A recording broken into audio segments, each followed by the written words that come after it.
الحمد لله وكفى وسلام على عباده الذين اصطفى أما بعد فأعوذ بالله من الشيطان الرجيم بسم الله الرحمن الرحيم قال الله تبارك وتعالى في كلام المجيد إنما يأمر مساجد الله من آمن بالله واليوم الآخر صدق الله مولانا العظيم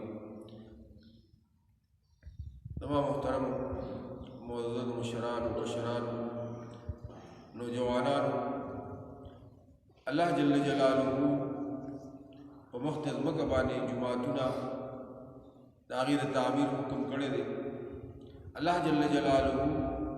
فرمائی انما یأمر مساجد اللہ من آمن باللہ اللہ جل جلالہ ان آخلق جوڑی چکم پا اللہ بانی قورد آخرت بانی ایمان وکید ساتھی زمان محترم دادا مومن مسلمان علامت تے دادا نخلا چھ دے بدا اللہ جل جلالہ کور کی حساق میں او دا اللہ جل جلالہ دا کور پر تعمیر کی و برپور سرپرستی او دا غی تعاون اغی سرکی تمام محترم جماعتنا و محدد مدکبانی طولنا اول دا خانقابی تعمیر اغشوے دے او طولنا اول آدم علیہ السلام دا غی تعمیر او بیا رسول نوح علیہ السلام او بیا دا سلسلہ روانا و حضور علیہ السلام اور اغین مخد ابراہیم علیہ السلام و اسماعیل علیہ السلام وزری سر اللہ تبارک و تعالی دی خانقابی شریفی تعمیر کردے دے تمام محترم با اسلام کی طولنا لنبنے جماعت آغا مسجد قباء حضور علیہ السلام چکلا مدینی منوری دا ہجرتو کو پیغمبر علیہ السلام دا مدینی منورینا سومیل مخ کی قباء مقام راضی حضور علیہ السلام علتا سورت قیام کو او علتا کی طولنا اول پیغمبر علیہ السلام دا جماعت دا تعبیر فیصلہ ہوگا او جو حضور علیہ السلام علتا روانی دون علتا پہلا مسجد قباء تعمیر کو زمان محترم دین اندازہ لگی جب اسلام کی دا مساجد و سنن لوی اہمیت تے اسلام کی دا مساجد و اہمیت و فضیلت دا دین معلومی گی چیو انسان حضور علیہ السلام دا دی انسانیت دا پارا اور دا مسلمانان دا پارا پا قباء کی طول ناول جماعت جو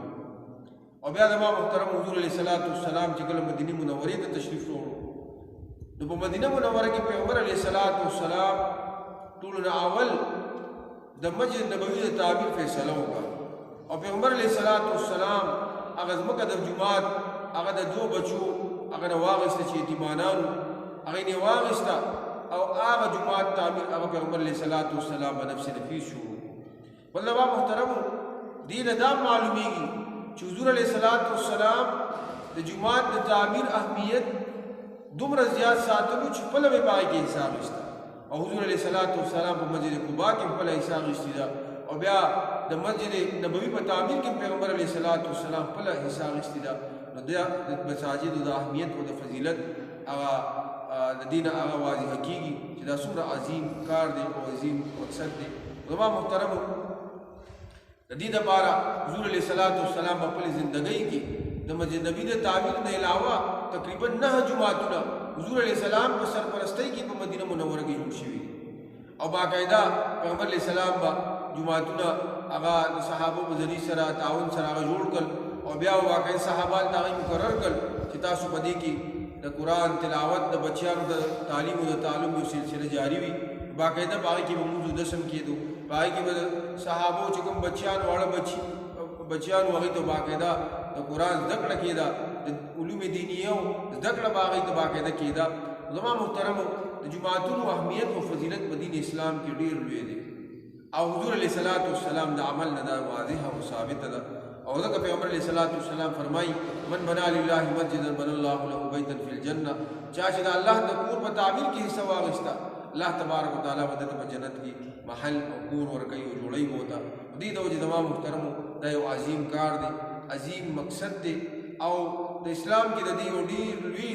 حیثیت دے و دیر لوی کار دے دا تمام محترم پا مختد مکبانی طول محبوب ذہن دادی ودید ہے کہ دا اللہ عبادت کی گی ودید ہے کہ شب و روز دا علوم دینی و ترویج و اشاعت کی گی ذکر و اسکار کی گی دا قرآن تلاوت کی گی دا دن سر وابستہ سورت کاؤن ندی اگر دا اللہ مقور کی گی زما محترمو دې د وجې د الله جل جلاله د کور په تعمیر کې د الله جل جلاله د کورونو د سرپرستۍ کې او د هغې د ضرورت پوره کولو کې خپله بھرپوره حصه اخلئ او په هغې کې